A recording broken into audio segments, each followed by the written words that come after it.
Assalamualaikum everyone. Hope you're doing great. Welcome to the class, and this is day fifth of our essay session. And again, we are going to discuss paragraph writing today. Let's see what is our agenda. So, in paragraph writing skills, we will be discussing development of paragraph today.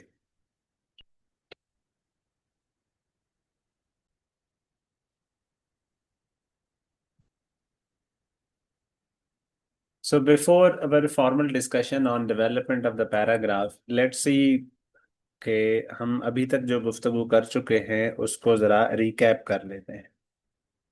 हमने बात की थी कि essay is all about structure, organisation and content. आपका major काम है grammar के ऊपर, वो आपने खुद करना है। We will focus on structure. So structure की हम गुफ्तगू कर रहे हैं तो there would always be topic, उसके बाद there will be outline and thesis, जिनके ऊपर definitely in days to come we shall discuss, we shall work on. और फिर उसके बाद इम्पॉर्टेंट चीज़ होती है उसका उसके पैराग्राफ्स, और पैराग्राफ्स में इम्पॉर्टेंट पैराग्राफ है इंट्रो, बॉडी पैराग्राफ्स जो कि अराउंड 18 पैराग्राफ्स होंगे, एंड देन कंक्लूजन।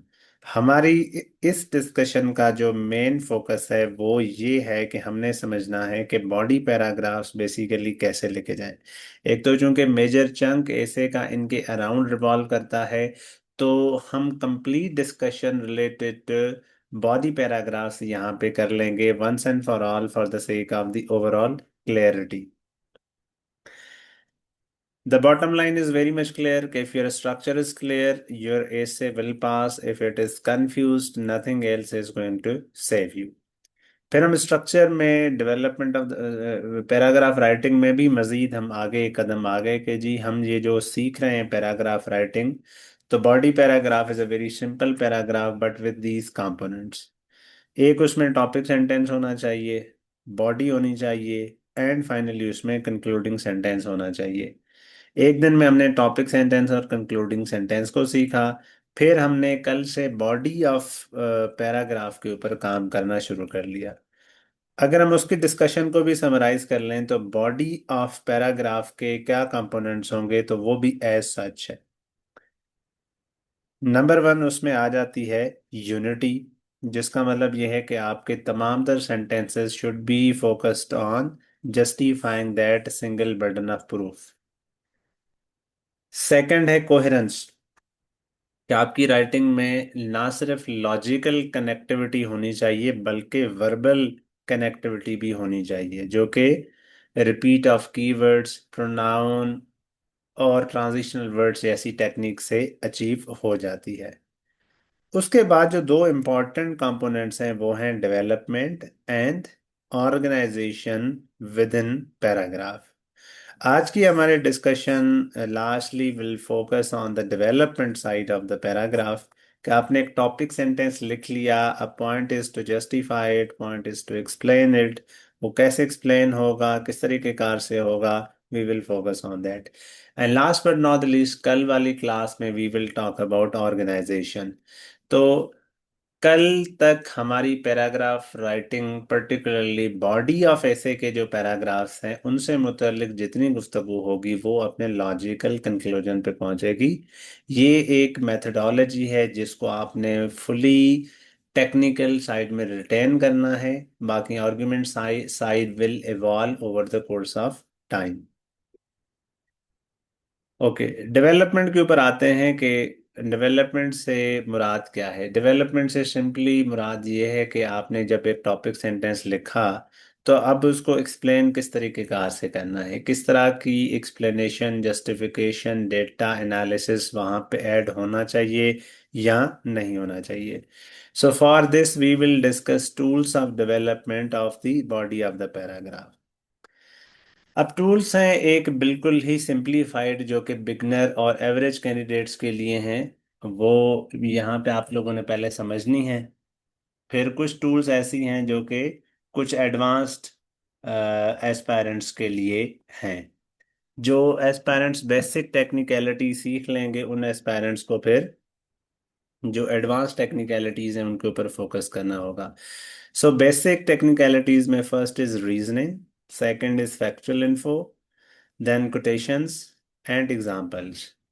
आप इन चारों का एक पैराग्राफ में इकट्ठा इस्तेमाल भी कर सकते हैं और इंडिविजुअली भी आप इनको यूज कर सकते हैं।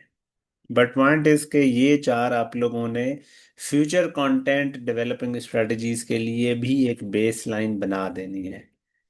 अगर आप ये चीज़ें सीख जाते हैं तो थोड़ी सी एडवांस लेवल पे आपने सीखनी है एक अहम टेक्निक जिसको हम कहते हैं definitional paragraph, followed by definition within paragraph, anecdotal method of writing a body paragraph, comparison method and so on. So ये जो टूल्स हैं वो हैं तो सारी की सारी इंपॉर्टेंट, लेकिन first four are very much essential, उनके बगैर गुजारा नहीं होगा। Even fifth and sixth are equally important if not less. बाकी सेवन और एट हैं, अगर आप सीख लेंगे तो they are going to definitely benefit you. अगर आप नहीं भी सीख पाते या by virtue of whatever issue आप नहीं सीख पाते तो it's not going to create any kind of a negative impact that you may imagine. So first thing first, हम आते हैं कि ये रीजनिंग क्या है, इसको हम देख लेते हैं। डेवलपमेंट ऑफ पैराग्राफ की इंपॉर्टेंट टेक्निक है रीजनिंग। रीजनिंग का मतलब ये है कि यू शुड इस्टेब्लिश लॉजिक, कि कोई भी बात है तो वो क्यों है और वो कैसे है। So you need to explain why factor, why something happens. For example your topic sentence is foreign agencies are responsible for terrorism in Pakistan. सो आपने फोकस किस बात बात पे करना है कि व्हाई एंड हाउ, किस तरीके कार से, ठीक है। तो उससे आपकी जो डिस्कशन है वो बेसिकली इवॉल्व होगी। आपने इस लॉजिक को यूज कैसे करना है उसके लिए इम्पॉर्टेंट है कि सबसे पहले you start with a claim, और in this sense the claim is very much simple, कि एक टॉपिक सेंटेंस है। देन फिर आप उसकी लॉजिकल एक्सप्लेनेशन दें कि उस टॉपिक में जो दो टर्म्स हैं वो आपस में कैसे एक दूसरे के साथ लिंक्ड है। Foreign agencies and terrorism in Pakistan, ये दो मेजर चीजें हैं, how they are interlinked, you need to explain them and explain them at length। फिर उनको मजीद कॉन्सिक्वेंशियल मैनर में एक्सप्लेन कर लें एंड देन जस्ट कंक्लूड कर लें। उसकी एक छोटी सी मिसाल हमने ये लिखी है, बाकी आगे चलकर मैं मुकम्मल पैराग्राफ भी आपको दिखा दूंगा। पहली मिसाल उसकी हमने ये लिखी है कि the Iran US war escalated, why and how, because both sides perceived each other's actions as existential threats, turning defensive measures into offensive responses and creating a cycle of retaliation and unending violence।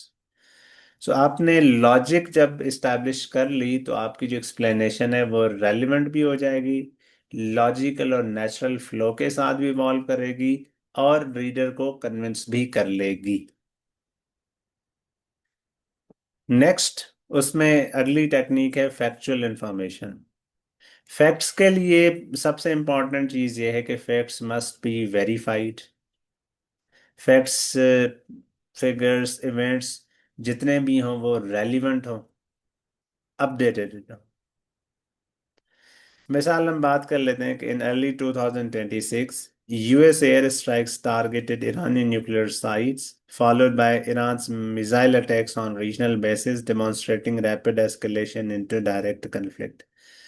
तो ये भी facts हैं अपनी जगह पे, लेकिन इनको बेहतर मजीद किया जा सकता था कि in on February 28, 2026 US air strikes targeted 3 Iranian nuclear sites followed by thousands of hundreds of Iranian missile attacks on 6 different regional bases, demonstrating rapid escalation into direct conflict। तो जब आप फैक्चुअल इंफॉर्मेशन यूज कर रहे हैं तो उसका मतलब यह है कि आप मतलब टू द पॉइंट और रेलिवेंट और एग्जैक्ट इंफॉर्मेशन शेयर कर ले।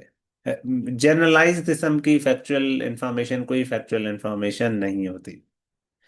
इसके लिए देख लें कि जो फैक्ट्स हैं ना उनकी कुछ इंपॉर्टेंट एट्रीब्यूट्स हैं जो कि आपके नोट्स का फैक्चुअल बुक का हिस्सा होनी चाहिए। पहली चीज ये होनी चाहिए कि जी facts should always be current, relevant and authentic. अगर वो ऐसे नहीं होंगे तो वो इररिलेवेंट फैक्ट्स होंगे। मसलन अगर पाकिस्तान की पॉपुलेशन डायनामिक्स की बात की जाए और आप 2007 के फैक्ट्स एंड फिगर्स कोट करें, तो obviously this discussion doesn't hold any ground.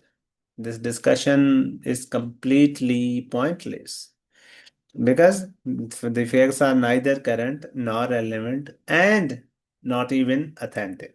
Maybe authentic but current और relevant नहीं है। फिर वो एग्जैक्ट होने चाहिए, नाम भी एग्जैक्ट होना चाहिए, डेट भी एंड नंबर भी।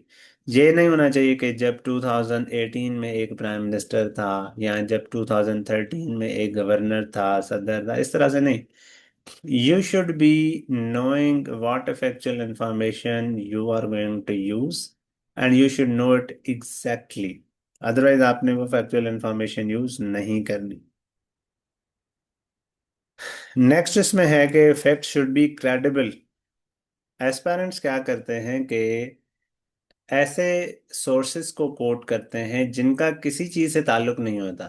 मसलन ऐसी अखबार जो उन्होंने खुद अपने घर में पढ़ी हो बस। ऐसा सोशल मीडिया का चैनल जो उनके इलाके से बाहर कोई जानता तक नहीं हो, जिसके मुझसे भी कम फॉलोअर्स हो। तो इस तरह का कोई सोर्स यूज करना आपकी इंफॉर्मेशन को क्वेश्चनेबल बनाता है रादर देन क्रेडिबल बनाता है। जो गवर्नमेंट सोर्सेज हैं, inter governmental agencies, non governmental agencies और इंटरनेशनल ऑर्गेनाइजेशंस या इंटरनेशनल नॉन गवर्नमेंटल ऑर्गेनाइजेशंस हैं, उनके जो इंफॉर्मेशन के सोर्सेज हैं they are highly credible and are highly appreciated.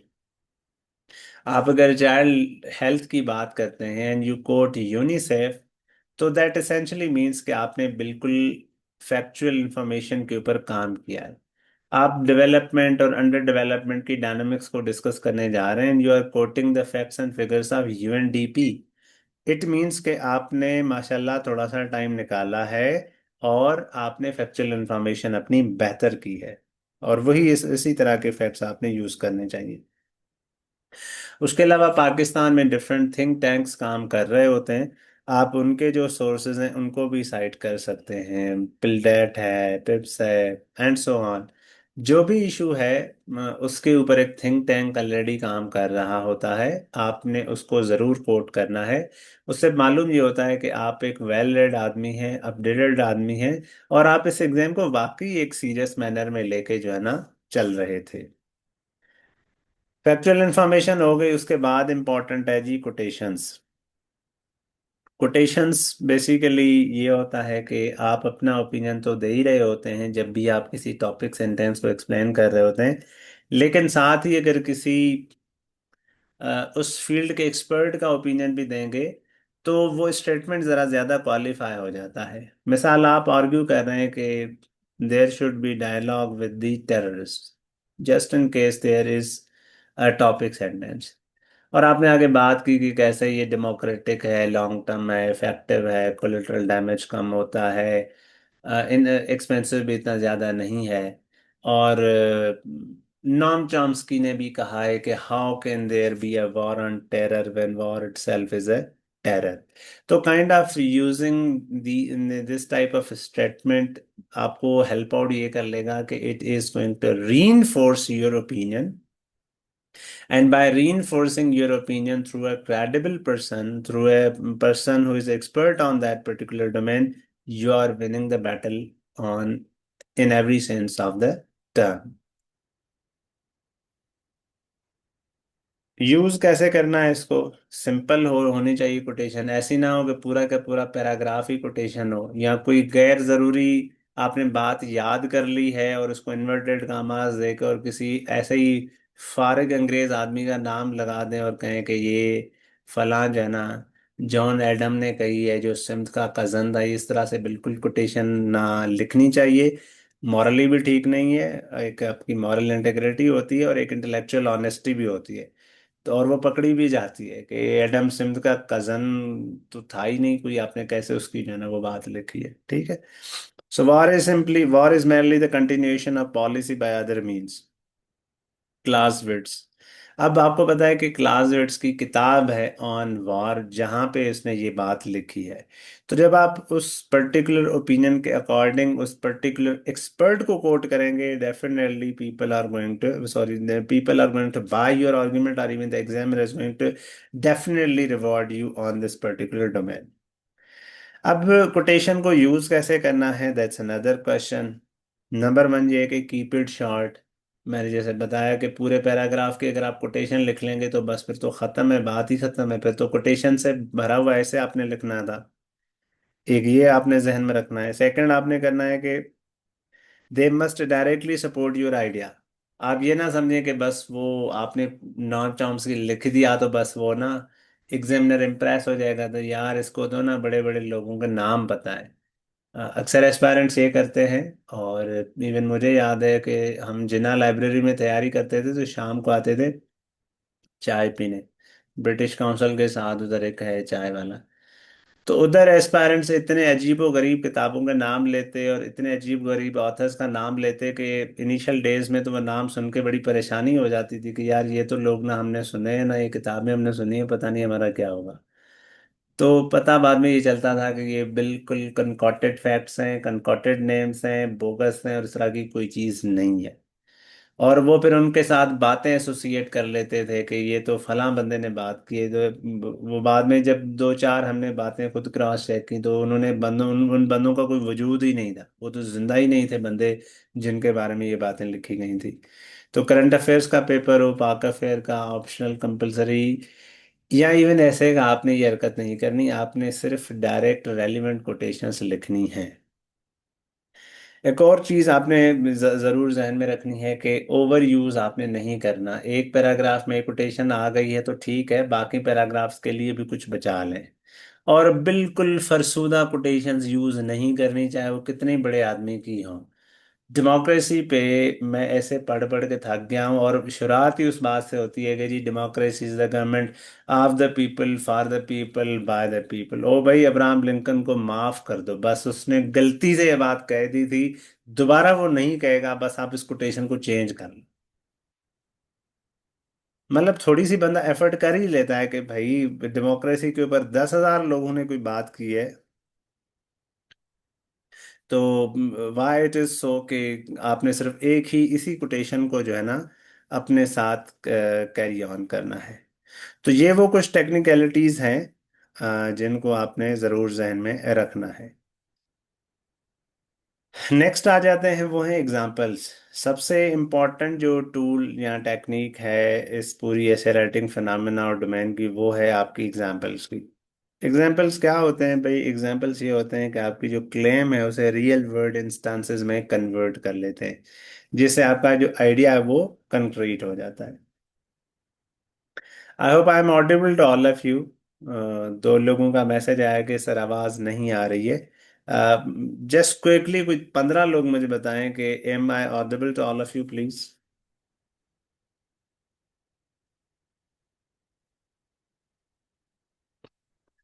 हाँ ये छोटा मोटा तो इंटरनेट का देखें, ये तो चलता रहता है, ये कभी कभी एक आधा जुमला तो कॉल पे भी मिस हो जाता है। But I hope you get sense of the things जो कि मैं कहना चाह रहा हूँ एक्चुअली। सो हम बात कर रहे थे एग्जाम्पल्स की कि एग्जाम्पल्स बेसिकली आपकी क्लेम को एक रियल वर्ल्ड इंस्टेंसेस में कन्वर्ट करके आपके आइडिया को कंक्रीट बना लेते हैं।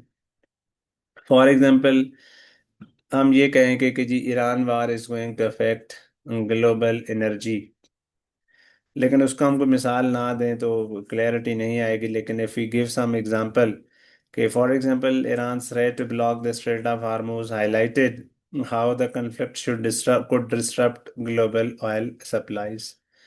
तो इस तरह की डिक्शन इस तरह की चीज़ें आप इसमें इनकॉर्पोरेट कर सकते हैं। कैसे एग्जांपल्स को यूज़ करना है उसके लिए बड़ी सादा ही टेक्निक है, कोई इतनी मुश्किल नहीं है। आपने एग्जाम्पल को हाईलाइट करने के लिए ट्रांजिशनल वर्ड का यूज़ करना है, like for instance, for example, just in case या वन केस स्टडी।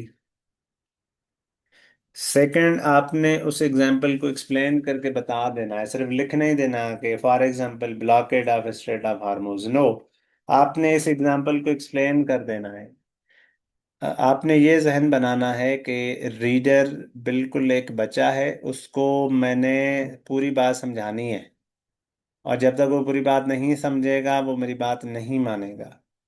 तो आपने रीडर को एजुकेट करना है basically, and in this sense examiner को आपने एजुकेट करना है, and he will only be educated once you show through the explanation of your example, not just mentioning the example. Last पर नॉट द लीस्ट, एक चीज है जिसके ऊपर मैं इन तीनों चीजों में फोकस करता आया हूँ, चाहे वो फैक्ट्स हो, कोटेशन हो, या चाहे वो एग्जाम्पल, वो ये कि यार जब तक आप लोग रेलेवेंट नहीं लिखेंगे ना, तब तक आपको नंबर नहीं मिलने। और रेलेवेंट लिखना इतना कोई मुश्किल काम नहीं है। आप एक दो ऐसे की जिस डोमेन में अभी माशाल्लाह प्रैक्टिस करी जा रहे हैं, based on the structural guidelines we discussed in previous lectures, तो कंटेंट भी कोई इतना बड़ा मसला नहीं बनेगा आपके लिए। रेलेवेंस बनाना तो और इससे ज़्यादा आसान हो जाएगा आपके लिए। इसको आपने बिल्कुल पल्ले से बांध लेना है कि गैर जरूरी आपने बात नहीं करनी। ये जो बातें हम क्लास में कर रहे हैं ना, ऑनेस्टली इन बातों को करने के लिए ना पीपल विल टेक 3 आवर्स और 2 आवर्स। लेकिन क्या है कि हमारा फोकस सिर्फ इस बात के ऊपर है कि यार हमने सिर्फ पढ़ाई वाली बात करनी है, टू द पॉइंट करनी है, और बस बात खत्म करनी है। बजाय कि इसके कि मैं आपको जो है ना स्टोरी सुनाना शुरू कर लूँ कि जी बलूचिस्तान में ये हो रहा है, पंजाब में ये हो रहा है, सिंध में ये हो रहा है, या जैसे अफसरान कहानियां सुनाते हैं कि जब मैं वहाँ था। तो वहां से एक तो डिस्कशन अपना चार्म लूज कर जाती है, और जो ऑब्जेक्टिव है वो भी अचीव नहीं होता। तो आपने इसी तरह से ऐसे का भी यही जहन में रखना है कि जब तक आप रेलिवेंट लिखेंगे ना, बेशक आपने 15 पैराग्राफ लिखे होंगे ना, आप पास हो जाएंगे। आप इरेलीवेंट लिखेंगे, आपने 25 पैराग्राफ लिखे होंगे ना, it is not going to help you at all. Quotation को भी थोड़ा सा एक्सप्लेन कर सकते हैं if it is not self explanatory. Morals quotations ज्यादातर होती हैं self explanatory, but just in case आपने ये वाला जो प्रिंसिपल है वो जरूर जहन में रखना है। अब इन सारी बातों के बाद हम आ जाते हैं अपने मेजर मुद्दे के ऊपर। वो है कि एक पैराग्राफ हम इन सारी टेक्निक्स को यूज करते हुए लिखें। हमने स्टार्ट इस बात से लिया कि you can use all four together, to together, और इवन थ्री टुगेदर। ठीक हो गया।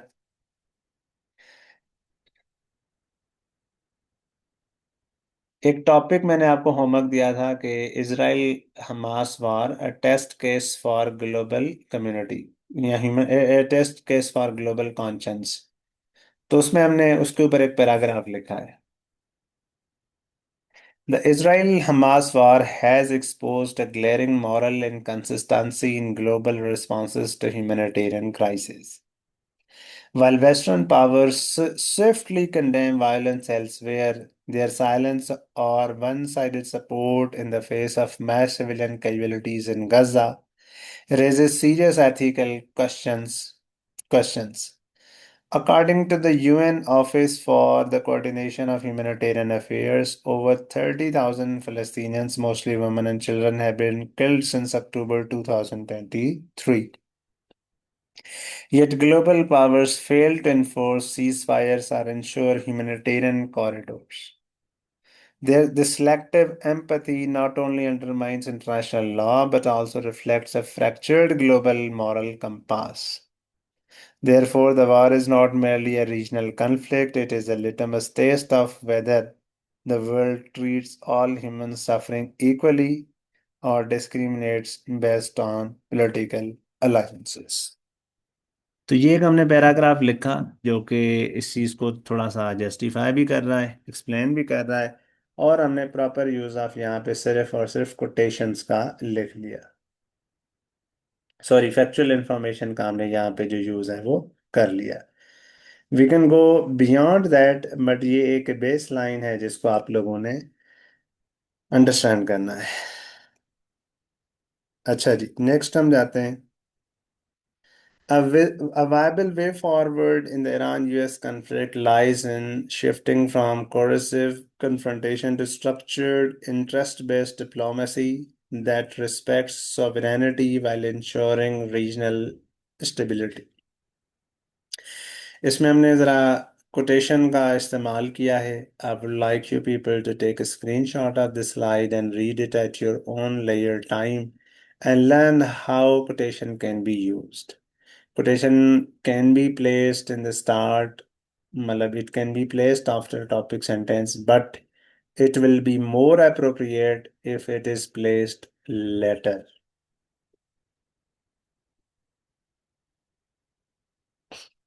अब हम इस गुफ्तगू को दोबारा से रिकैप कर लेते हैं कि आज हमने development of body of paragraph के ऊपर फोकस किया, जिसमें हमारा ये मकसद ये था सीखना कि we must learn the tools of the development of body paragraph.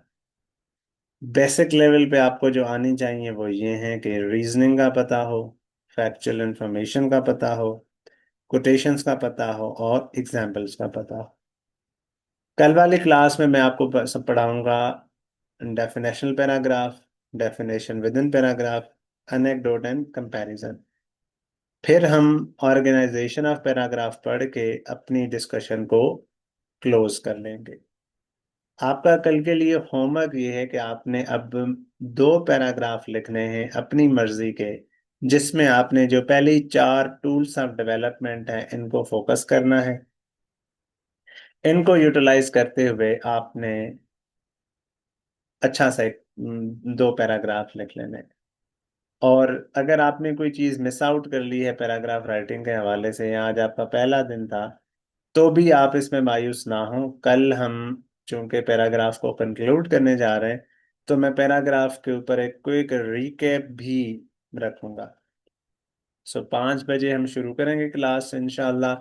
पहले 10 मिनट हम पैराग्राफ राइटिंग की तमाम तर जो चीज़ें अभी तक की डिस्कस हुई हैं उनको देख लेंगे, और फिर हम अपनी नई लर्निंग करके पैराग्राफ कंक्लूड कर लेंगे.